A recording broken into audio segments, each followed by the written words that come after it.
Hello, जय हिंद साथियों। कैसे हैं आप सब लोग? आप सब लोग का स्वागत है आपके अपने यूट्यूब चैनल जीएस घर में। तो आप सब लोग को मकर संक्रांति की बहुत सारी शुभकामनाएं। हम सब लोग घटना चक्र से भूगोल कर रहे थे, जो कि ग्रुप डिस्कशन चल रहा है। तो हम सब लोग भूगोल में इंडियन ज्योग्राफी पूरा खत्म कर चुके हैं। अब वर्ल्ड ज्योग्राफी स्टार्ट हो रहा है। तो वर्ल्ड ज्योग्राफी में हम सब लोग इनमें 3 क्लास हो चुका है। आज होगा आज चौथा क्लास में क्षुद्र ग्रह के बारे में, पृथ्वी के बारे में, धूमकेतु सब के बारे में होगा। चलिए स्टार्ट करते हैं। क्षुद्र ग्रह पथरीले और धातुओं के ऐसे पिंड हैं जो सूर्य की परिक्रमा करते हैं। ठीक है।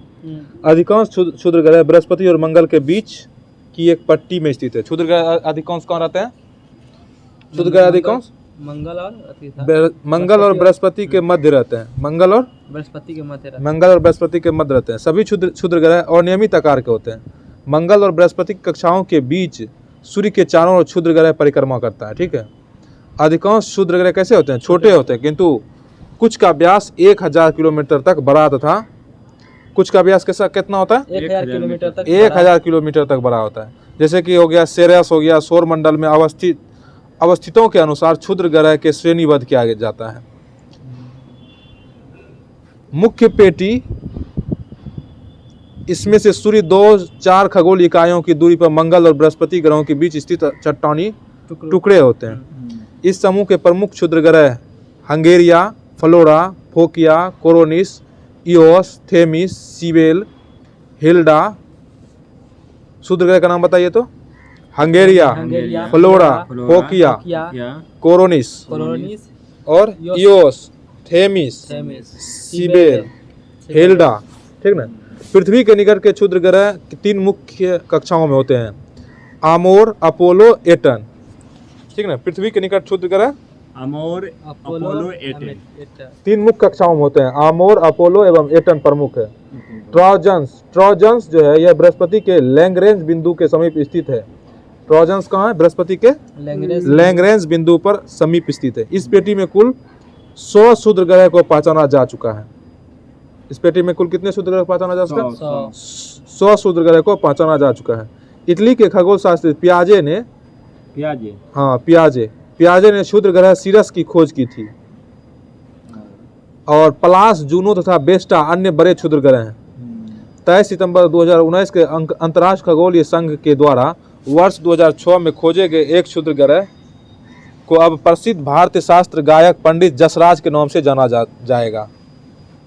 मतलब 2000 P32 एक क्षुद्र ग्रह है ना, उसका नाम अब 6 है। हाँ, 2006 P32 जो है ना, अब इसको क्या नाम दिया जाएगा? पंडित जसराज के नाम से जाना जाएगा। ठीक है। अब देखिए इसका क्वेश्चन आंसर करते हैं। बताइए, मंगल और बृहस्पति कक्षाओं के बीच सूर्य के चारों ओर परिक्रमा करने वाले सेल के छोटे टुकड़े के समूह को क्या कहते हैं? क्षुद्र ग्रह कहते हैं। IAS 1997 में ये पूछा हुआ क्वेश्चन है। अब बताइए, सौर मंडल में क्षुद्र ग्रह छोटे खगोलीय पिंड हैं। ये जिन ग्रहों के मध्य पाए जाते हैं वे ग्रह का नाम बताइए। मंगल और बृहस्पति। अब देखिए धूमकेतु और उल्का पिंड। ठीक है। बताइए, धूमकेतु या पुच्छल तारे आकाश से धूल, बर्फ और हिमौनी गैस के पिंड हैं। हाँ, धूमकेतु क्या है? धूल, बर्फ और हिमौनी गैसों के क्या है? पिंड है, जो सूर्य से दूर ठंडे एवं अंधेरे क्षेत्र में रहते हैं। सूर्य से दूर ठंडे एवं अंधेरे क्षेत्र में रहते हैं। सूर्य के चारों ओर ये लंबी किंतु अनियमित या असंकेंद्रित कक्षा में घूमते हैं। धूमकेतु अपनी कक्षा में घूमते हुए कई वर्षों के पश्चात जब सूर्य के समीप से गुजरते हैं तो गर्म होकर इनसे गैसों की फुहारें निकलते हैं। मतलब धूमकेतु जब सूर्य के समीप से निकलता है ना, यह गर्म होकर इससे क्या निकलता है? गैस का फुहारा निकलता है। और गैस का फुहारा निकलता है जो एक लंबी चमकीले पुच्छ के समान प्रतीत होती है। कभी कभी यह पुच्छ लाखों किलोमीटर लंबी होती है। धूमकेतु में सामान्यतः 2 पुच्छ होते हैं। पहला पुच्छ धूल कणों से युक्त और दूसरा होता है आयनोडाइज्ड होता है। दूसरा पहला होता है धूल कणों से युक्त और दूसरा होता है आयनोडाइज। दोनों की उत्पत्ति कोमा होती है। दोनों की उत्पत्ति कोमा से होती है। दोनों की उत्पत्ति कैसे होती है? कोमा से होती है। विद्युत आवेश से युक्त आयनोडाइज पुच्छ सौरिक चुंबक के क्षेत्र से उत्पन्न चुंबक के बल के विशेष प्रभाव के कारण सूर्य की विपरीत दिशा में होती है और सौर हवाओं के सहारे आगे बढ़ती है, जबकि धूल कणों से यह युक्त पुच्छ सूर्य से उत्पन्न विकिरण दबाव में बढ़ती है। धूमकेतु के शीर्ष को क्या बोलते हैं? कोमा कहते हैं। धूमकेतु के शीर्ष को कोमा कहते हैं। कोमा कहते हैं। दीर्घ अवधि के धूमकेतु 70 से 90 वर्षों के अंतराल पर दिखाई देती है। कितने वर्षों के अंतराल पर दिखाई देती है? 70 से 90 वर्षों के अंतराल। 70 से 90 वर्षों के अंतराल पर दिखाई देती है। कौन? दीर्घ अवधि के धूमकेतु। जैसे हेली धूमकेतु पृथ्वी से 76 वर्षों के अंतराल पर दिखाई देता है। हाँ, हेली धूमकेतु 76 मैंने हेली पूछल तारा 76 वर्षों के बाद दिखाई दिया। 76 वर्षों के बाद दिखाई देता है। ठीक है। 1986 में दिखाई दिया था। और हेल बाप पुच्छल तारा जो 23 जुलाई 1995 को बृहस्पति की कक्षा में बाहर चमक रहा था। इसकी खोज एलन हेल और थॉमस बाप ने किया था। दोनों खोजकर्ताओं के नाम के अंतिम शब्दों हेल और बाप को मिलाकर इस पुच्छल तारे का नामकरण किया गया है। यह पुच्छल तारा हेली की अपेक्षा चमक में 1000 गुना अधिक है। हेली के हाँ, जो है ना, ये हेल बाप जो है ना, हेली की अपेक्षा 1000 गुना अधिक इसमें चमक है, जबकि दोनों की दूरियां लगभग समान है। धूमकेतु शूमेकर लेवी 9 की खोज मार्च 1993 में कैलिफोर्निया स्थित पॉलीमर प्रयोगशाला के वैज्ञानिक ड्यूगेन एवं कैरोलिन शूमेकर तथा कनाडा के डेविड लेवी द्वारा की गई थी। दोनों वैज्ञानिकों के नामों के अंतिम शब्दों शूमेकर एवं लेवी को संयुक्त कर इसका नामकरण किया गया है। ब्रह्मांड में विचरण करता यह धूमकेतु जैसे ही सौरमंडल के सबसे बड़े ग्रह बृहस्पति के आकर्षण क्षेत्र में आया तो 16 से 22 जुलाई 1994 के मध्य बृहस्पति से टकरा गया। इस टक्कर से बृहस्पति ग्रह को कोई नुकसान नहीं हुआ। सौरमंडल के दो घटकों के बीच देखी जाने वाली यह पहली टक्कर थी। ठीक है। अब देखिए उल्का। उल्का देखिए अंतरिक्ष में तीव्र गति से घूमते हुए अत्यंत सूक्ष्म ब्रह्मांडीय कण है। उल्का कैसा है? अंतरिक्ष में तीव्र गति से घूमते हुए और बहुत सी छोटा कण है। कौन? उल्का कण है जो है उल्का। हाँ, यह आकाश में प्रकाश की चमकती हुई चमकीली लकीर सदृश होता है, जिसे टूटने वाला तारा कहते हैं। ठीक ना। पृथ्वी के वायुमंडल में प्रवेश करते ही घर्षण से यह चमकने लगता है और पृथ्वी पर पहुंचने से पूर्व भी समांतर जलकर राख हो जाता है, जिसे उल्कास कहते हैं। जो राख हो जाता है उसको क्या बोलते हैं? उल्कास। परंतु कुछ पिंड वायुमंडल के घर्षण से पूर्णतः जल नहीं पाते हैं और चट्टानों के रूप में पृथ्वी पर आ गिरते हैं। उन्हें क्या बोलते हैं? उल्का पिंड गिरते हैं। मतलब चट्टानों के रूप में जो पृथ्वी पर आके गिर जाता है उसको क्या बोलते हैं? उल्का पिंड बोलते हैं। उल्का पिंड से हुआ कोई झील का नाम बताओ। बताइए हेल बाप किसका नाम है? प्रथम झील भारत में कौन है? क्या चीज? हेल बाप। हेल हेल बाप किसका नाम है? बताइए। बाप किसका नाम है? हाँ? हेल बाप इसका नाम है। पुच्छल तारा। आपका ध्यान यही नहीं, आपका ध्यान है वहीं दिखाने वाला पर। नहीं सर। उल्का पिंड से निर्मित झील कौन है? एक वो था क्या हम बताते हैं के वहाँ इधर क्या हुआ ना क्रेटर से जो महाराष्ट्र में। बताइए शूमेकर लेवी 9 धूमकेतु किस ग्रह से टकराया था? शूमेकर लेवी 9 धूमकेतु किस ग्रह से टकराया था? बृहस्पति से। उल्का है क्या है? उल्का बताइए। उल्का एक बाह्य अंतरिक्ष से पृथ्वी के वायुमंडल में प्रविष्ट हुए द्रव का अंश है। ठीक ना। अब पढ़ते हैं पृथ्वी में अक्षांश और देशांतर, इसके बारे में पढ़ेंगे। ठीक है। भूपृष्ठ पर विषुवत रेखा या भूमध्य रेखा के उत्तर या दक्षिण में एक यामोत्तर पर किसी भी बिंदु को पृथ्वी के केंद्र से मापी गई कोणीय दूरी क्या कहलाती है? अक्षांश कहलाती है। मतलब भूपृष्ठ के केंद्र से मापी गई कोणीय दूरी को अक्षांश कहते हैं। देखिए विषुवत वृत्त से ध्रुवों तक स्थित सभी समांतर वृत्तों को अक्षांश रेखाएं कहते हैं। ये जो है ये अक्षांश रेखा है। ठीक है। शून्य ऐसे अक्षांश रेखा होता है। हाँ, ऐसे देशांतर। अब देखिए शून्य अक्षांश को विषुवत रेखा का भूमध्य रेखा भी कहते हैं। इसको क्या बोलते हैं? भूमध्य रेखा। शून्य अक्षांश को क्या बोलते हैं? भूमध्य रेखा बोलते हैं। यह रेखा पृथ्वी की दो गोलार्ध उत्तरी तथा दक्षिणी में विभाजित करती है। बृहत वृत्त वह रेखा है जो गोले को दो समान परिधियों वाले गोलार्ध में विभाजित करते हैं। पृथ्वी पर सभी देशांतर के अतिरिक्त विषुवत रेखा भी वृत्त है। विषुवत रेखा के अतिरिक्त कोई भी अक्षांश वृहत नहीं है, क्योंकि विषुवत रेखा की अपेक्षा सभी छोटे हैं। 90 डिग्री उत्तरी अक्षांश को उत्तरी ध्रुव तथा 90 डिग्री दक्षिणी अक्षांश को दक्षिणी ध्रुव कहते हैं, जो केंद्र बिंदु होते हैं। उत्तरी तथा दक्षिणी गोलार्ध में अक्षांश 0 से 90 डिग्री तक पाया जाता है। इस प्रकार विषुवत रेखा को लेकर कुल अक्षांशों की संख्या कितना है? 179 है। 90 डिग्री उत्तरी एवं दक्षिणी अक्षांश चूंकि एक बिंदु है, इसी कारण अक्षांश रेखाओं की कुल संख्या 179 है। 179 है। और ये जो 90 डिग्री और ये एक प्रकार का बिंदु है। हाँ, इसलिए रेखा 179 हो गया। सभी अक्षांश विषुवत वृत्त के समांतर होते हैं। सभी अक्षांश विषुवत वृत्त के समांतर होते हैं। दो अक्षांशों के बीच की दूरी कितनी होती है? 111 किलोमीटर होती है। कितनी होती है? 111 किलोमीटर होती है। विषुवत वृत्त से ध्रुव की ओर अक्षांशों का उपयोग तारामंडल के निर्धारण में होता है। जैसे 0 डिग्री से लेकर 23.5 डिग्री तक उत्तर या दक्षिण उष्ण कटिबंध, 23.5 डिग्री से लेकर 66.5 डिग्री तक शीतोष्ण कटिबंध तथा 66.5 से 90 डिग्री तक शीत कटिबंध। ये सब तापमंडल के निर्धारण में होता है, तापमंडल को निर्धारित करता है। देखिए, उत्तरी गोलार्ध में 23.5 डिग्री उत्तरी अक्षांश रेखा को क्या बोलते हैं? कर्क रेखा बोलते हैं। और 66.5 डिग्री उत्तरी अक्षांश रेखा को उत्तरी उपध्रुवीय वृत्त कहा जाता है, सब आर्कटिक कहा जाता है। मतलब 66.5 डिग्री उत्तरी अक्षांश रेखा को क्या बोलते हैं? उत्तरी उपध्रुव वृत्त कहा जाता है। और दक्षिणी गोलार्ध में 23.5 डिग्री दक्षिणी अक्षांश रेखा क्या बोलते हैं? मकर रेखा बोलते हैं। और 66.5 डिग्री दक्षिणी अक्षांश को क्या बोलते हैं? दक्षिणी उपध्रुव वृत्त कहते हैं। ठीक ना।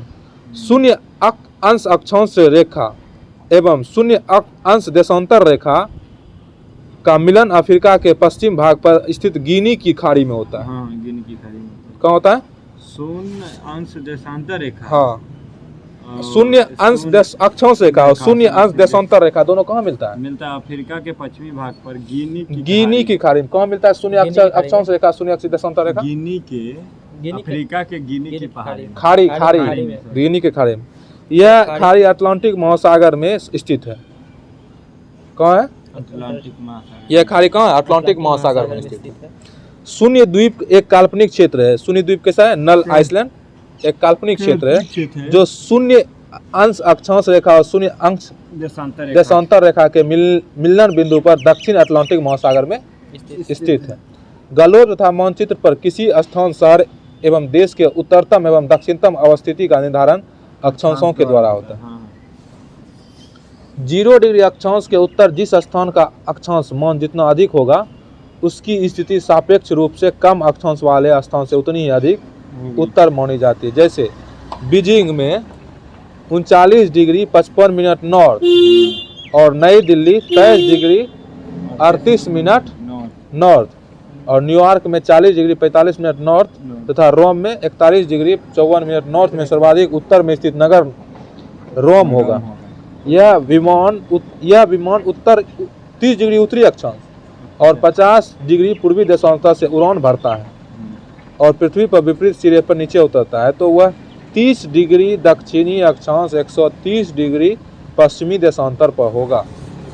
चूंकि पृथ्वी पर देशांतर रेखाएं 360 डिग्री घूमती है। देशांतर रेखा कैसे घूमती है? 360 डिग्री। अतः 50 डिग्री पूर्वी देशांतर के ठीक विपरीत 130 डिग्री पश्चिमी देशांतर होगा।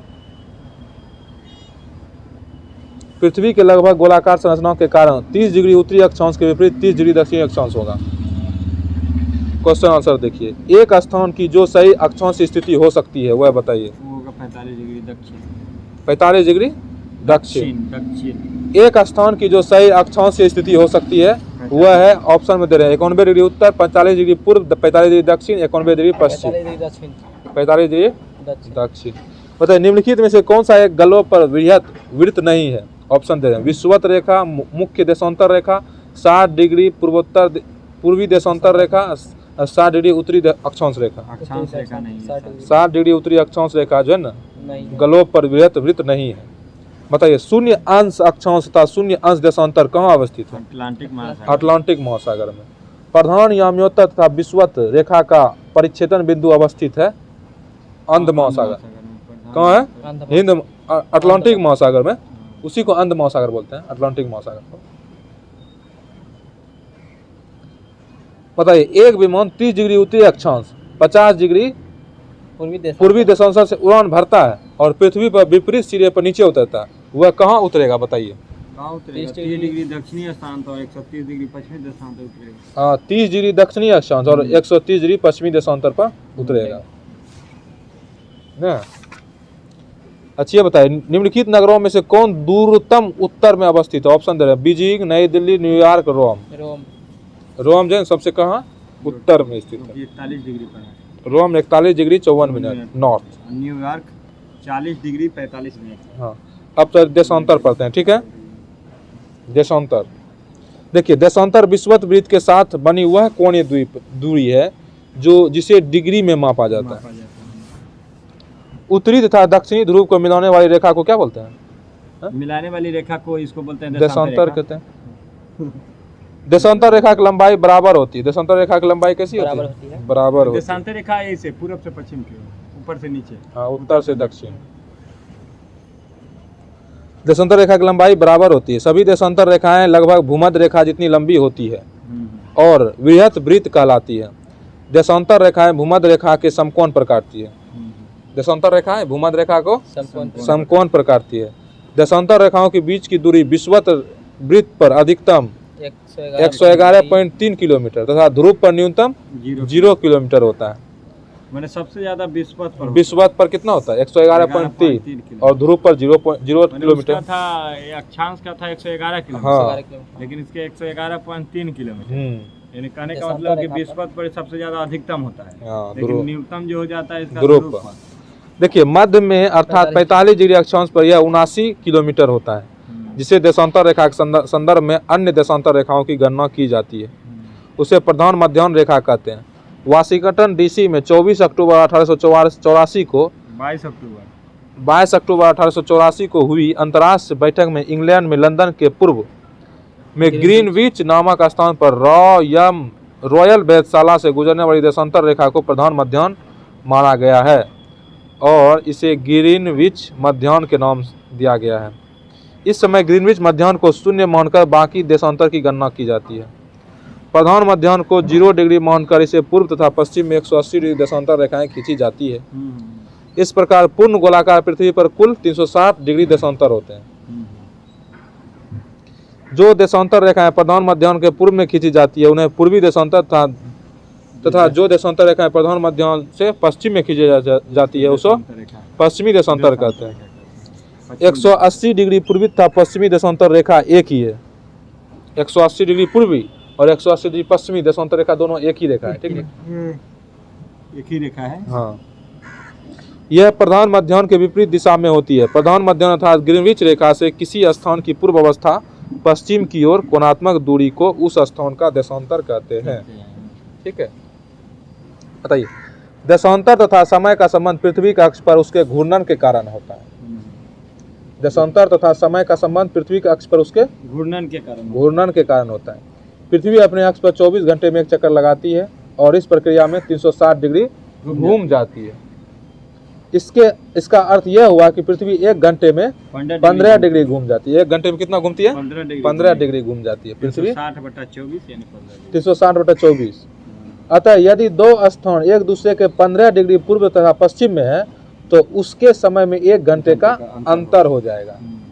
अगर दो देश जो है ना एक दूसरे के 15 डिग्री पूर्व तथा 15 डिग्री पश्चिम में है उसमें क्या हो जाएगा? 1 घंटे का अंतर हो जाएगा। तो उनके समय में 1 घंटे का अंतर हो जाएगा। जिन स्थानों के देशांतर में 1 डिग्री का अंतर है उनके समय में 4 मिनट का अंतर होगा और जिन स्थानों में देशांतर में 1 डिग्री का अंतर है उसमें 4 मिनट का अंतर होगा। 180 डिग्री देशांतर रेखा को अंतर्राष्ट्रीय तिथि रेखा कहा जाता है क्योंकि इस रेखा के दोनों ओर तिथियों में 1 दिन का अंतर होता है। 180 डिग्री पूर्वी देशांतर एवं 180 डिग्री पश्चिमी देशांतर के बीच कितना अंतर होता है? 24 घंटे का अंतर होता है क्योंकि जब हम ग्रीनविच के पूर्व समय की गणना करते हैं तो 180 डिग्री पूर्व पर समय 12 घंटे आते हैं। इसी प्रकार ग्रीनविच के पश्चिम जाने पर 180 डिग्री पश्चिम पर समय 12 घंटे पीछे आते हैं। देखिए 180 डिग्री पूर्व पर समय कितना होता है? 12 घंटे आगे। अगर 180 डिग्री पूर्व जा रहा है, पूर्व की ओर जा रहा है 12 घंटा आगे। अगर 180 डिग्री पश्चिम की ओर जा रहा है 12 घंटा पीछे हो जाएगा। 180 डिग्री देशांतर के दोनों ओर 2 अलग अलग तिथियां पाई जाती है।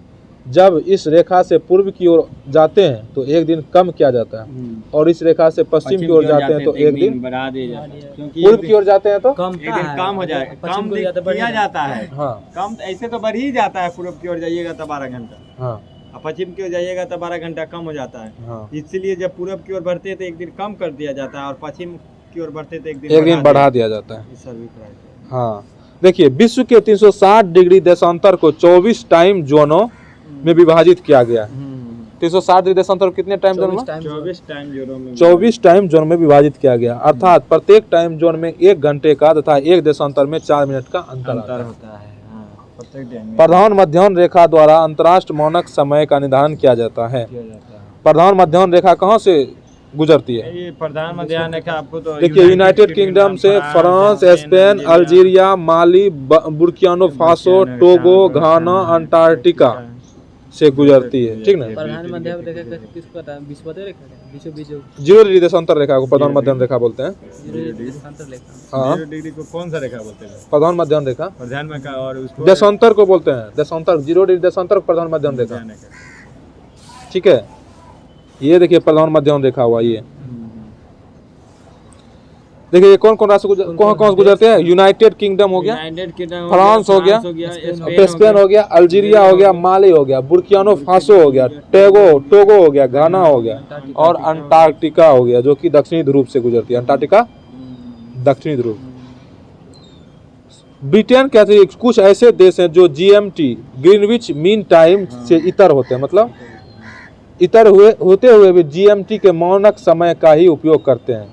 ये इस प्रकार है, जैसे कि आइसलैंड हो गया, आयरलैंड हो गया, पुर्तगाल हो गया, कनार द्वीप समूह हो गया जो कि स्पेन में है, मॉरिटानिया हो गया, माली हो गया, सेनेगल हो गया, असेंशन द्वीप हो गया, गिनी बिसाओ हो गया, गिनी, सिएरा लियोन हो गया, लाइबेरिया हो गया, आइवरी कोस्ट हो गया, बुर्किना फासो हो गया, टोगो हो गया, गाम्बिया हो गया, घाना हो गया। देखिए भारत का मानक समय कितना 82 डिग्री 82.5 डिग्री पूर्वी देशांतर तथा जीएमटी के मध्य 5.5 घंटे का अंतर होता है, ठीक है।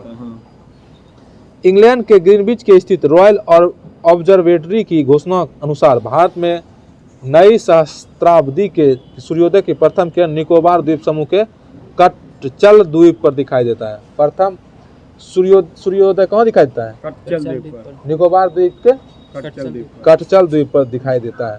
कटचल, हाँ, कटचल भारत की मुख्य भूमि से लगभग कितना किलोमीटर दूर है? 1600 किलोमीटर तथा पोर्ट ब्लेयर से 300 किलोमीटर दक्षिण में 8 डिग्री उत्तरी अक्षांश एवं 93 डिग्री पूर्वी देशांतर के मध्य स्थित है। अब देखिए अंतर्राष्ट्रीय तिथि रेखा। अंतर्राष्ट्रीय तिथि रेखा पृथ्वी पर ऐसी प्रतिबिंब रेखा होती है जो 2 क्रमागत कैलेंडर दिनों का अलग करती है। अंतर्राष्ट्रीय तिथि रेखा 2 क्रमागत कैलेंडर को अलग करती है। यह ग्रीनविच से 180 डिग्री विपरीत दिशा में प्रशांत महासागर से होकर गुजरती है। अंतर्राष्ट्रीय तिथि रेखा को 8 स्थानों पर मोड़ दिया जाता है। अंतर्राष्ट्रीय तिथि रेखा कितने स्थानों पर मोड़ता है? 8 स्थानों पर मोड़ दिया जाता है ताकि एक ही स्थान पर तिथि को लेकर मतभेद की स्थिति न रहे, इसलिए इसको मोड़ा गया है। अलास्का के पास मोड़ दिए जाने के रास्ते पर 2 स्थानों के बीच की दूरी घट बढ़ जाती है। अतः ग्लोब पर 2 स्थानों के बीच न्यूनतम दूरी अंतर्राष्ट्रीय तिथि रेखा पर नहीं होती है। अंतर्राष्ट्रीय तिथि रेखा एवं भारत के मानक समय के बीच कितना डिग्री का 97.5 डिग्री देशांतर का अंतर है। बताइए अंतर्राष्ट्रीय तिथि रेखा और मानक समय का। अंतर्राष्ट्रीय तिथि रेखा 180 डिग्री देशांतर हो गया और मानक समय हो गया 82.5 डिग्री देशांतर। इन दोनों के बीच कितना देशांतर है? 97.5 डिग्री का अंतर है। 97.5 डिग्री देशांतर का अंतर है, ठीक ना। बेरिंग जलडमरू मध्य अंतर्राष्ट्रीय तिथि रेखा के समांतर है। पूछेगा अंतर्राष्ट्रीय तिथि रेखा के समांतर कौन है? कौन है? बेरिंग जलडमरू। बेरिंग। अब देखिए क्वेश्चन आंसर करते हैं। ये जो क्वेश्चन पढ़ रहे हैं 53वां और 55वां बीपीएससी में पूछा हुआ क्वेश्चन है। देखिए काहिरा का समय ग्रीनविच से 2 घंटे आगे है, अतः यह स्थित है। काहिरा कहाँ स्थित है बताइए? 30 डिग्री पूर्वी देशांतर। 30 डिग्री पूर्वी देशांतर में। क्योंकि आपको बताया गया है कि एक घंटा में 4 मिनट का अंतर होता है। देखिए जब 82.5 डिग्री पूर्वी देशांतर पर मध्याह्न हो तब प्रातः के 6:30 किस देशांतर या अंश पर बजेगा? किस देशांतर या अंश पर बजेगा? ये नहीं 0 डिग्री पर बजेगा। 0 डिग्री पूर्वी या पश्चिमी पर बजेगा। 0 डिग्री पूर्वी या पश्चिमी पर बजेगा। बताइए यदि 2 स्थानों की स्थिति में 90 डिग्री देशांतर का अंतर है तब दोनों स्थिति के बीच समय अंतर होगा 6 घंटे का। कितना होगा? 6 घंटे का। 9 डिग्री ना है। हाँ 90 डिग्री 90 डिग्री है, तो 90 डिग्री है तो कैसे निकलिएगा? 6 घंटे 90 गुने 4 360 हो जाएगा। 360 मौनी 6 घंटा। 1 घंटे में हो गया 4 मिनट का अंतर, हाँ। तो 90 मिनट में 360 हो गया, तो 6 घंटा। 90 से ना फिर 60 से भाग दे दीजिएगा तो है 15 डिग्री होता है। हाँ 15 से हाँ, तो इसमें पूछता है 90 डिग्री देशांतर का अंतर कब होगा, तो 6 घंटा में, तो वही हुआ 15 6 की 90। तो इसको निकालने का तरीका ये हुआ। अब देखिए कौन सा देशांतर प्रधान याम्योत्तर के साथ मिलकर ग्लोब पर वृहत वृत्त का निर्माण करता है? वृहत वृत्त का निर्माण 180 डिग्री देशांतर करता है। 180 डिग्री। हाँ बड़का वृत्त जो है बनता है। तब क्या? अब देखिए नई सहस्त्रावधि के सूर्योदय की प्रथम किरण भारत के किस याम्योत्तर में दिखाई देती है? अभी तुरंत बताएं। 93.5 डिग्री ईस्ट। किसी स्थान का मानक समय निर्धारित करने का आधार होता है? क्या होता है? प्रधान मध्याह्न रेखा। क्या होता है? प्रधान मध्याह्न रेखा। प्रधान मध्याह्न रेखा। बताइए प्रधान याम्योत्तर नहीं गुजरती है, किससे नहीं गुजरती? ऑप्शन दे, अल्जीरिया, फ्रांस से, नाइजर से, स्पेन से। नाइजर से नहीं गुजरती। अल्जीरिया, फ्रांस और स्पेन से गुजरती है। हाँ। बताइए तो आईएएस का क्वेश्चन 2007 में पूछा हुआ क्वेश्चन है, किसी एक क्षण निम्नलिखित नगरों में से किस एक में घड़ी समय अन्य तीन नगरों के घड़ी के समयों के समान नहीं होता है? आदिस अबाबा इथोपिया के समान। ऑप्शन में इसमें लंदन, लिस्बन, अकरा और आदिस अबाबा, तो इसका सही आंसर हो जाएगा आदिस अबाबा। बताइए जब IST याम्योत्तर पर दोपहर होती है तब धरती पर एक अन्य स्थान पर लोग अपनी सुबह 6 बजे चाय ले रहे होते हैं, उस स्थान का देशांतर क्या है? ऑप्शन है, तो सही, इसका सही आंसर क्या है? 7 डिग्री 30 मिनट वेस्ट। ये IAS 1998 में पूछा हुआ क्वेश्चन है। अच्छा बताइए अंतरराष्ट्रीय दिनांक रेखा खींची जाती है कहाँ से? प्रशांत महासागर से होकर। अच्छा ये बताइए क्वेश्चन, ग्लोब पर दो स्थानों के बीच न्यूनतम दूरी नहीं होती है अंतरराष्ट्रीय तिथि रेखा पर। अंतरराष्ट्रीय तिथि रेखा पर दो न्यूनतम दूरी नहीं होती। बताइए क्वेश्चन है IAS 1997 में पूछा हुआ है, सही से बैठिए। यदि पृथ्वी के घूर्णन की दिशा उत्क्रमित कर दी जाए तो जब अंतरराष्ट्रीय तिथि रेखा पर दोपहर हो तो भारतीय मानक समय क्या होगा? 6.5 घंटे। 6 घंटा का अंतर होगा। अच्छी बताइए क्वेश्चन, निम्नलिखित में से कौन सा एक जलदमरू मध्य अंतरराष्ट्रीय तिथि रेखा के सर्वाधिक निकट है? बेरिंग जलदमरू मध्य।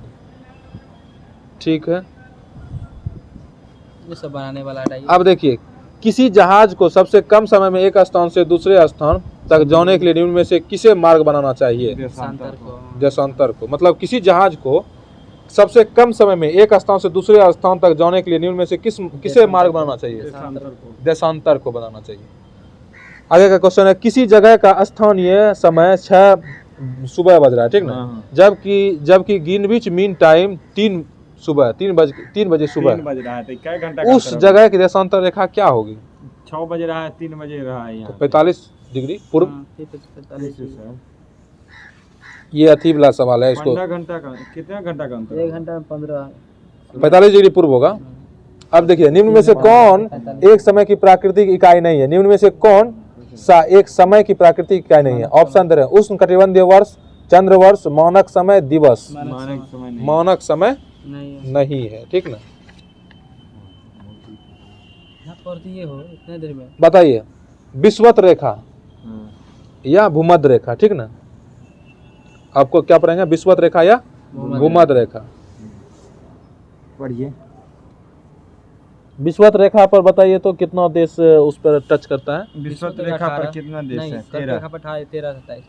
आज देखिए 13 देश लग करता है। अक्षांश समांतर पूर्व, देखिए विषुवत रेखा जो है ना या भूमध्य रेखा एक ही बोलते हैं, अक्षांश समांतर पूर्व पश्चिम दिशा में एक दूसरे के समांतर खींची जाते हैं। उत्तरी ध्रुव तथा दक्षिणी ध्रुव के मध्य अर्थात दोनों ध्रुवों से समान दूरी पर खींची गई काल्पनिक रेखा को क्या बोलते हैं? विषुवत वृत्त कहते हैं। भूमध्य रेखा वृत्त ग्लोब को 2 बराबर भागों में बांटता है और सभी अक्षांश समांतर से बड़ा होता है, अतः इसे वृहत वृत्त कहते हैं। विषुवत रेखा से ध्रुवों की ओर जाने पर अक्षांश समांतरों की लंबाई उत्तरोत्तर घटती है। विषुवत रेखा से ध्रुव की ओर जाने पर अक्षांश समांतर की लंबाई क्या होती है? घटती। पृथ्वी की भूमध्य रेखा की कुल लंबाई 40,090 किलोमीटर है। इसकी 40 कुल लंबाई का 78.7% भाग जलीय है, जबकि 21.3% भाग स्थलीय स्थलीय है। भूमध्य विषुवत रेखा जो है ना या भूमध्य रेखा वार्षिक तापांतर सबसे कम पाया जाता है। विषुवत रेखा पर वार्षिक तापांतर सबसे कम पाया सबसे कम पाया जाता है, अर्थात यहाँ लगभग वर्ष भर सूर्य की किरणें लंबवत पड़ने से उच्च एवं निम्न तापमान में ज्यादा अंतर नहीं आता है। इन क्षेत्रों में कई शीत ऋतु नहीं होती है, इन क्षेत्रों में कोई भी शीत ऋतु नहीं होती है, ठीक ना। बताइए देश का नाम बताइए ना भूमध्य रेखा पर। रुक जाइए, इनमें कोई भी शीत ऋतु नहीं होती यहाँ, ठीक ना। स्थल एवं जल पर विषुवत रेखा की कुल 13 देशों से होकर गुजरती है। कितना देशों को होकर? स्थल पर जल विद्युत मतलब जब विषुवत रेखा से कितना देश टच करता है? 13 देश। वो 13 देश का नाम देखिए, ब्राजील हो गया, इक्वाडोर हो गया, कंबोडिया हो गया, साओ टोम हो गया, कांगो गणराज्य हो गया, युगांडा हो गया, सोमालिया हो गया, गेबेन हो गया, कांगो लोकतांत्रिक गणराज्य हो गया, और केन्या हो गया, इंडोनेशिया हो गया, मालदीव हो गया, किरीबाती हो गया। किरीबाती हाँ। 13 को देश, जैसे पहला देखिए इक्वाडोर हो गया, Ecuador, Colombia, Brazil, Gabon, Congo लोकतांत्रिक गणराज्य, कांगो गणराज्य, Uganda, Kenya, Somalia, Maldives, Indonesia, Kiribati, Sao Tome और प्रिंसिप। भूमध्य रेखा पर हाँ केन्या हो गया। तो देखिए इसमें कितना देश गुजरता है विषुवत रेखा से? 13 देश गुजरता है। देखिए भूमध्य रेखा, कर्क रेखा तथा मकर रेखा तीनों अफ्रीका महाद्वीप से गुजरती है। दक्षिण अमेरिका महाद्वीप से भूमध्य रेखा, दक्षिण अमेरिका महाद्वीप से भूमध्य तथा मकर रेखा गुजरती है। दक्षिण अमेरिका महाद्वीप से, मतलब दक्षिणी अमेरिका महाद्वीप से भूमध्य रेखा और मकर रेखा गुजरती है, ठीक। कोलंबो 6 डिग्री 55 मिनट 30 सेकंड उत्तरी अक्षांश पर, जकार्ता 6 डिग्री 12 मिनट दक्षिणी अक्षांश पर, मनीला 14 डिग्री 35 मिनट 30 सेकंड उत्तरी अक्षांश पर तथा सिंगापुर 1 डिग्री 21 मिनट उत्तरी अक्षांश पर अवस्थित है। अब देखिए इसका जो है क्वेश्चन आंसर करते हैं। बताइए पृथ्वी की भूमध्य रेखा की कुल लंबाई बताइए तो? लगभग 40,000। अच्छा ये बताइए निम्नलिखित समूहों में से किस एक के देशों से निम्नलिखित समूहों में से किस एक के देशों में से भूमध्य रेखा गुजरती है? तो भूमध्य रेखा कुल 13 पर गुजरती है, 13 को याद रखिए, बस इसका आंसर मिल जाएगा। बताइए भूमध्य रेखा निम्नलिखित में से कौन से होकर, किस देश से होकर नहीं गुजरती है? मैक्सिको से नहीं गुजरती है।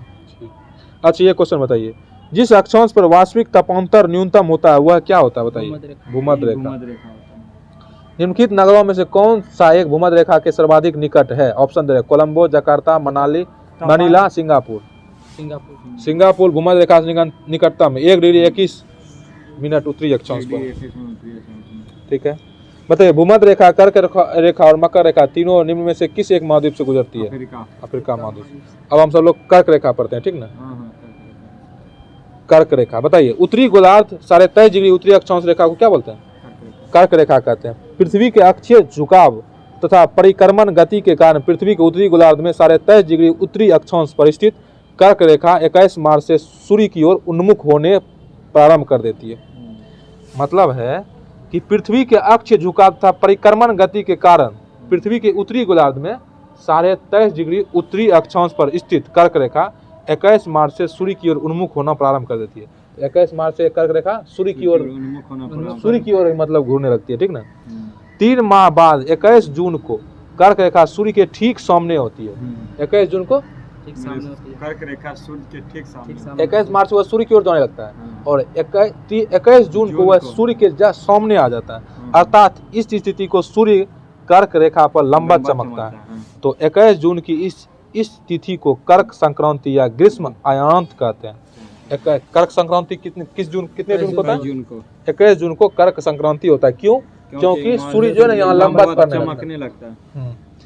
कर्क रेखा जिन देशों से होकर गुजरती है वह जो है कौन कौन है बताइए? जैसे कि हवाई द्वीप हो गया, वेस्टर्न सहारा हो गया, और उसके बाद अल्जीरिया हो गया, बहामास हो गया, मारितानिया हो गया, अल्जीरिया हो गया, लीबिया हो गया, मिस्र, भारत, म्यांमार, ओमान, मैक्सिको, माली, नाइजर, सऊदी अरब, संयुक्त अरब अमीरात, बांग्लादेश, चीन और ताइवान, ठीक ना। यह चांद के सुदूर उत्तरी सीमा को स्पर्श करते हुए गुजरती है। मकर संक्रांति 22 दिसंबर को उस समय होती है जब मकर रेखा पर सूर्य की किरणें लंबवत पड़ती है। सूर्य की किरण लंबवत। हाँ, कर्क संक्रांति कब होता है?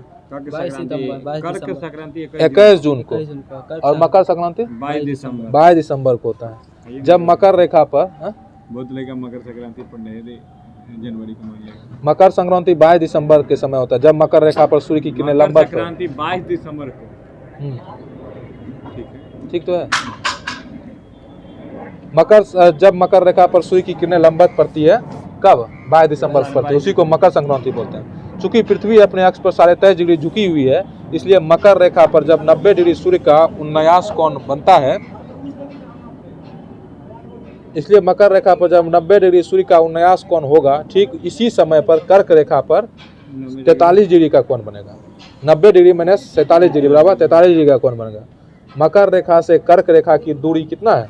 47 डिग्री, 23.5 डिग्री, 23.5 डिग्री। मकर रेखा से कर्क रेखा की दूरी कितना है? 47 डिग्री। अब देखिए क्वेश्चन कर रहे हैं। मकर संक्रांति के समय कर्क रेखा पर दोपहर के सूर्य का उन्नयास होता है 43 डिग्री। 43 डिग्री। वही तो बताया। कर्क रेखा नहीं गुजरती, ऑप्शन दे रहे हैं। मिस्र से, भारत से, ईरान से, म्यांमार से। ईरान से नहीं गुजरा। ईरान से कर्क रेखा नहीं गुजरता है। अब देखिए मकर रेखा, ठीक है।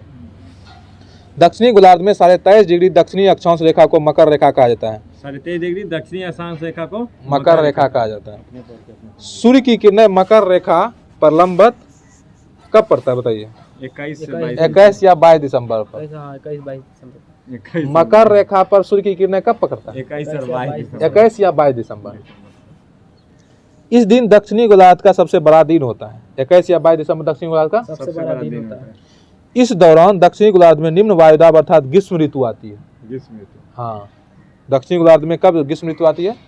कब आती है? 21 या 22 दिसंबर सबको ग्रीष्म ऋतु आती है दक्षिणी गोलार्ध में। बसंत ऋतु। दक्षिणी गोलार्ध। वही तो। हाँ, तो दक्षिणी गोलार्ध का बात हो रहा है, तो कहाँ है? अब बताइए मकर रेखा कौन गोलार्ध में है? दक्षिणी गोलार्ध। तब फिर इसमें आश्चर्य की क्या बात है? ध्यान आपका यहाँ नहीं है। इस दौरान दक्षिणी गोलार्ध में निम्न वायुदाब अर्थात ग्रीष्म ऋतु होती है। इसी समय उत्तरी गोलार्ध में उच्च वायुदाब अर्थात शीत ऋतु होती है। अभी शीत ऋतु हो रही है उत्तरी गोलार्ध में, क्योंकि कर्क रेखा पर सूर्य की किरणें तिरछी पड़ती है। चूंकि कर्क रेखा भारत के लगभग मध्य से होकर गुजरती है, इसलिए इस दौरान उत्तर पश्चिम भारत में उच्च वायुदाब विकसित होता है। मकर रेखा कौन कौन से गुजरता है? देखिए, ब्राजील हो गया, पराग्वे हो गया, अर्जेंटीना हो गया, चिली हो गया, फ्रांस हो गया, पोलिनेशिया हो गया, बोत्सवाना हो गया, ऑस्ट्रेलिया हो गया, मेडागास्कर हो गया, मोजाम्बिक हो गया, दक्षिण अफ्रीका हो गया, टोंगो हो गया और नामीबिया हो गया। तो मैप लेके आने वाला क्वेश्चन आंसर बताइए। मकर रेखा नहीं गुजरती, ऑप्शन दे रहे हैं। Bolivia, Paraguay, Argentina, Brazil.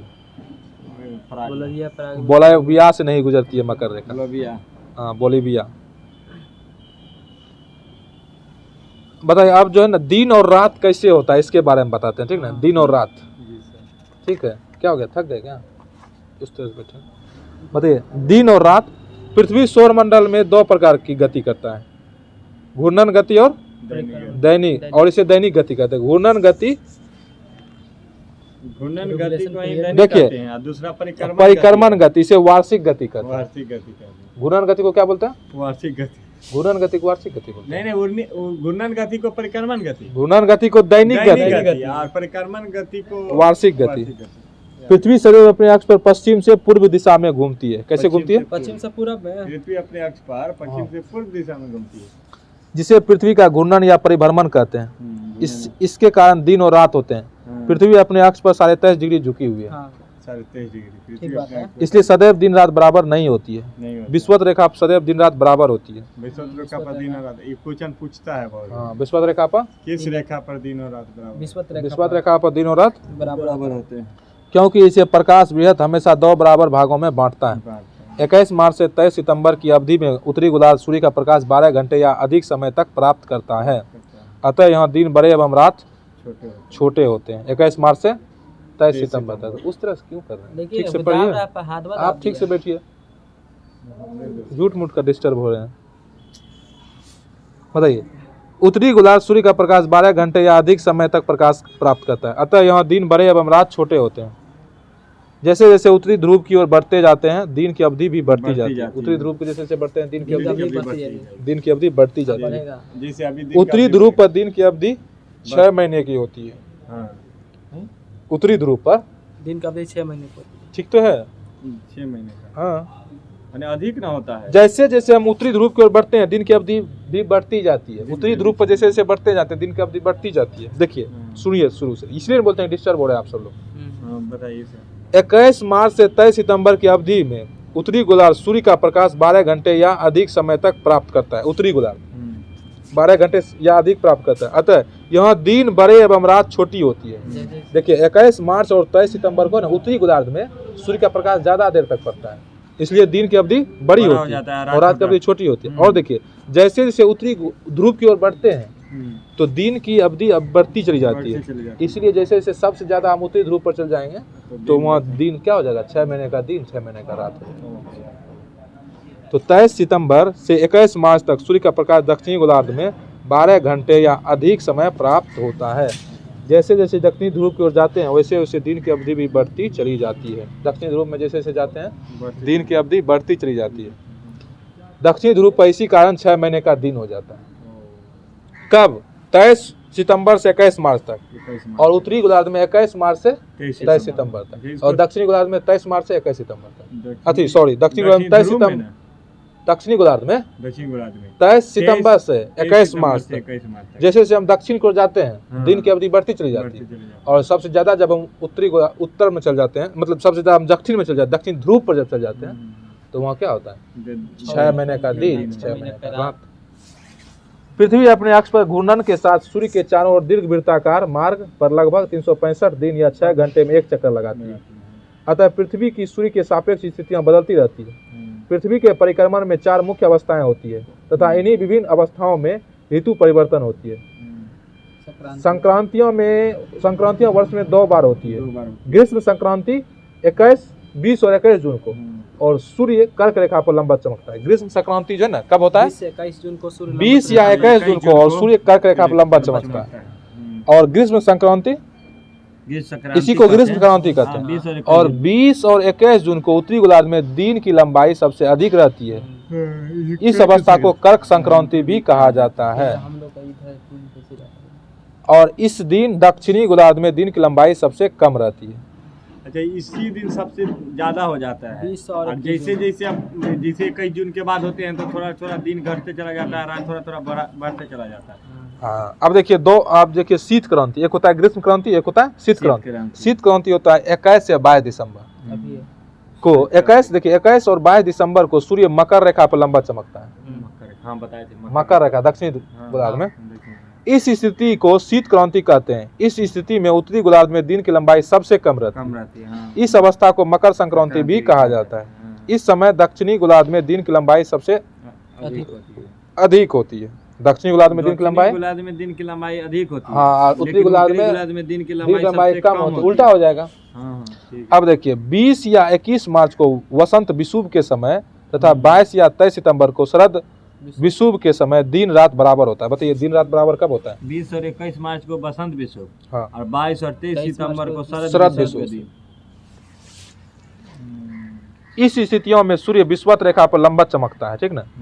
पृथ्वी के अक्षीय झुकाव तथा परिक्रमण गति के कारण पृथ्वी के उत्तरी गोलार्ध 23.5 डिग्री उत्तरी अक्षांश पर स्थित कर्क रेखा 21 मार्च से सूर्य की ओर उन्मुख होना प्रारंभ कर देती है, और 3 माह पश्चात यानी कि 21 जून को कर्क रेखा सूर्य के ठीक सामने होती है। अर्थात इस तिथि को सूर्य कर्क रेखा पर लंबा चमकता है। किसी वस्तु की छाया पृथ्वी की सूर्य से दूरी तथा उस वस्तु के सूर्य के प्रकाश से बनने वाले कोण पर निर्भर करती है। सबसे छोटी छाया तब बनती है जब कोण सबसे कम बनेगा। ग्रीष्म अयनांत को 21 जून की तिथि को ठीक 12 बजे कर्क रेखा पर सूर्य सबसे दूरी से लंबा चमकेगा। अर्थात उन स्थानों पर वस्तु से शून्य या शून्य से कुछ अधिक अंश का कोण बनेगा। पृथ्वी यदि सभी स्थानों पर समतल होती, अर्थात इसकी आकृति चपटी होती, तो कर्क रेखा पर सभी स्थानों पर 12 बजे शून्य अंश का कोण बनता। लेकिन वक्राकार होने के कारण मूल स्थानों से हटकर अन्य स्थानों पर 0 से अधिक अंश का कोण बनेगा। 0 अंश का कोण बनने पर छाया एकदम नहीं बनेगी। 0 अंश का कोण बनेगा, 0 डिग्री का कोण बनेगा, छाया बनेगा नहीं बनेगा। कर्क रेखा से विचलन के अनुरूप छाया का आकार भी बढ़ेगा घटेगा। यह उत्तरी गोलार्ध में 21 जून को अन्य दिनों की तुलना में न्यूनतम होगा। देखिए अब दिन और रात वाला समस्या समाप्त हो गया। अब हम सब लोग प्रश्न कोश करते हैं, ठीक है। बताइए किस तिथि को रात और दिन बराबर होता है? 23 सितंबर। 23 मार्च 23 सितंबर, 23 सितंबर सॉरी 21 मार्च और 23 सितंबर 23 सितंबर, ये कई चीज़ में। वही हुआ 20 या 21 मार्च या 22 या 23 सितंबर को। बताइए विषुव या इक्विनॉक्स वर्ष के दो काल जब दिन और रात बराबर होते हैं। 21 मार्च और 23 सितंबर। वर्ष भर रात और दिन कहाँ बराबर होते हैं? दिन और रात ये भूमध्य रेखा पर भूमध्य रेखा। उत्तरी गोलार्ध में कर्क संक्रांति के समय 12 घंटे का दिन होगा। 12 घंटे का दिन होगा इसमें, विषुवत रेखा। विषुवत रेखा पर 12 घंटे का दिन। उत्तरी गोलार्ध में वर्ष का सबसे छोटा दिन होता है सबसे छोटा दिन 22 दिसंबर 22 दिसंबर को। जिसको हम लोग मकर संक्रांति भी कहते हैं। हाँ। वर्ष के सबसे बड़ा दिन कौन सा होता है? 21 जून होता है। कौन होता है? 21 जून 21 जून होता है, ठीक ना। बताइए किस तारीख को सबसे बड़ा दिन होगा? किस तारीख? 21 जून। 21 जून को सबसे बड़ा दिन। दक्षिणी गोलार्ध में सबसे बड़ा दिन? सबसे बड़ा दिन दक्षिण का 22 दिसंबर। ये 48वां 52वां बीपीएससी में पूछा हुआ क्वेश्चन है। 22 दिसंबर। बताइए निम्नलिखित तिथियों में से किसमें दोपहर को आपकी छाया सबसे छोटी होती है? जून 21 निम्नलिखित तिथियों में से किसमें दोपहर को आपकी छाया सबसे छोटी होगी? 21 जून को। 21 जून को। बताइए ग्रीष्म अयनांत प्रतिवर्ष होता है 21 जून को। ग्रीष्म अयनांत प्रतिवर्ष देखिए आइए 2019 में क्वेश्चन पूछा था जून की 21वीं तारीख को सूर्य, क्या होगा इसका आंसर? देखिए इसका आंसर होगा जून की 21वीं तारीख को सूर्य उत्तर ध्रुवीय वृत्त पर क्षितिज के नीचे नहीं डूबता है। अब जो पढ़ते हैं पृथ्वी की उत्पत्ति। पृथ्वी की बताइए पृथ्वी सौरमंडल का एक ग्रह है और इसकी उत्पत्ति अन्य ग्रहों की उत्पत्ति से भिन्न नहीं हो सकती है। नहीं हो सकती। इस विषय में विभिन्न विद्वानों ने विभिन्न विचार प्रकट किए हैं। इनमें से एक प्रारंभिक मत एम्यूनुअल कांट का है। एमुअल कांट ने कहा है इन्हें व्याव्य राशि परिकल्पना प्रस्तुत किया। 1796 ईस्वी ने लाप्लास ने इसका संशोधन प्रस्तुत किया। 1796 में लाप्लास ने क्या किया है? इसका संशोधन किया। किसका? कांट का। कांट जो दिया ना इसका संशोधन। देखिए लाप्लास ने कहा जो निहारिका परिकल्पना के नाम से जाना जाता है 1796 में लाप्लास ने इसका संशोधन किया था और बोला कि जो निहारिका परिकल्पना के नाम से जाना जाता है। 1905 ईस्वी में चैम्बरलेन और मोल्टन ने कहा कि ब्रह्मांड में एक अन्य भ्रमणशील तथा सूर्य के नजदीक से गुजरा।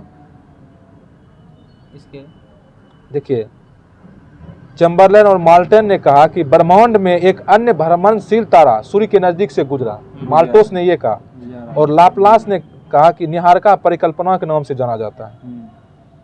उसके बाद इसके परिणाम स्वरूप तारे के गुरुत्वाकर्षण से सूर्य सतह से सिगार के आकार का कुछ पदार्थ निकलकर अलग हो गया।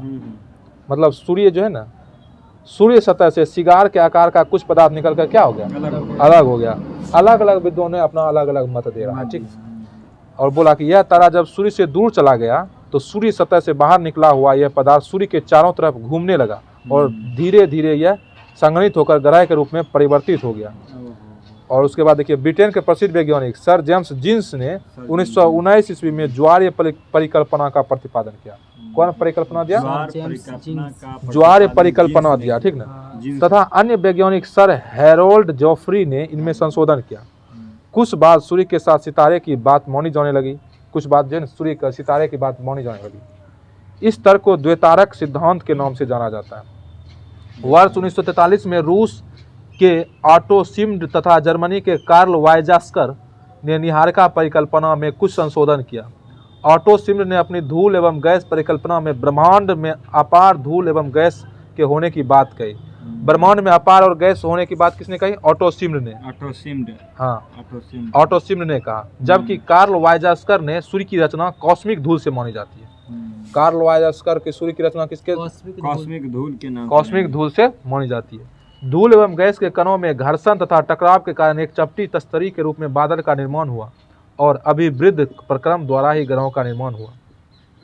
आधुनिक समय में ब्रह्मांड की उत्पत्ति संबंधी सर्वमान्य सिद्धांत बिग बैंग सिद्धांत है। हाँ, इसे आधुनिक में क्या है? पृथ्वी की उत्पत्ति बिग बैंग थ्योरी है, ठीक ना। इसे विस्तारित ब्रह्मांड परिकल्पना भी कहा जाता है।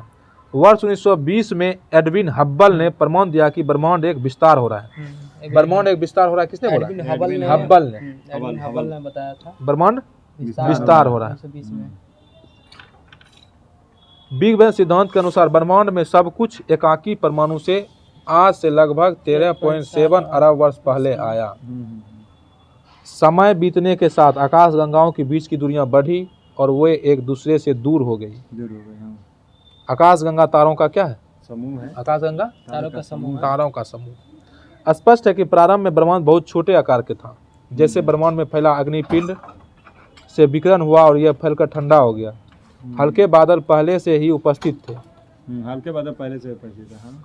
बादलों के कण गुरुत्वाकर्षण द्वारा एक दूसरे की ओर आकर्षित हुए और विखंडित होकर आकाशगंगाओं का निर्माण करने लगा। बादलों का कण ही आकाशगंगा का निर्माण करने लगा। आकाशगंगा ने स्वयं टूटकर तारों का निर्माण किया। हाँ। आकाशगंगा टूटा ही है तो तारे का। हाँ, बाद में क्या हुआ? तारे भी टूटे और ग्रह का निर्माण करने लगा। पृथ्वी की आयु ज्ञात करने के लिए कुछ विद्वान ने स्वतंत्र रूप से गणितीय परिकल्पना के आधार पर पृथ्वी की आयु जानने का प्रयत्न किए। जोली महोदय ने खनिजों की आयु का पता लगाने का प्रयास किया। जोली महोदय।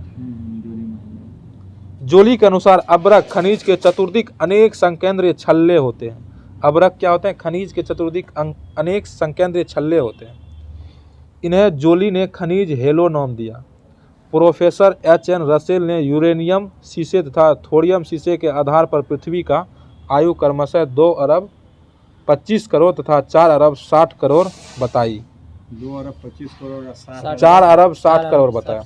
रेडियो सक्रिय पदार्थ के आधार पर पृथ्वी की आयु की गणना में सर्वाधिक सफलता प्राप्त हुआ है। पृथ्वी की आयु गणना में सर्वाधिक सफलता किसको मिला?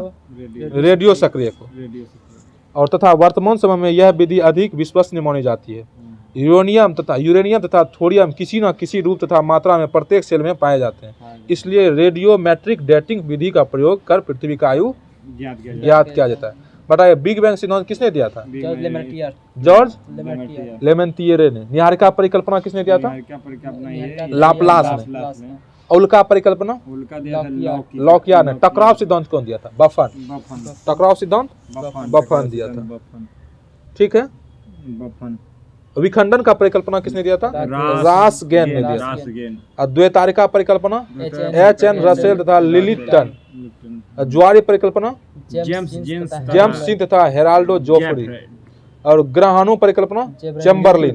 ग्रहाणु परिकल्पना और उल्का परिकल्पना लॉकियर। तो इसका क्वेश्चन देखिए करते हैं। देखिए क्वेश्चन है, निम्नलिखित विद्वानों में से किसने सुझाव दिया कि पृथ्वी की उत्पत्ति गैसों और धूलों से हुई है? सिम्ड ने दिया था।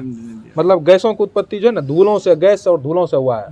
पृथ्वी की उत्पत्ति ओसिम ने बोला। दूसरा क्वेश्चन है, पृथ्वी की आयु निर्धारित करने में निम्नलिखित में से कौन सी विधि का प्रयोग होता है? यूरेनियम डेटिंग विधि। तो इस तरह से हम सब लोग आज इतना ही रहने देते हैं। आगे का जो होगा भूगर्भिक इतिहास के बारे में चर्चा होगा आगे के सेशन में। तो आप सब लोग ज़्यादा से ज़्यादा देखने का प्रयास करें और ज़्यादा से ज़्यादा शेयर करने का प्रयास करें। और अच्छा लगे तो लाइक और सब्सक्राइब जरूर करें। चलिए मिलते हैं नेक्स्ट सेशन में। तब तक के लिए धन्यवाद। जय हिंद। कमेंट करके कुछ सुझाव दे।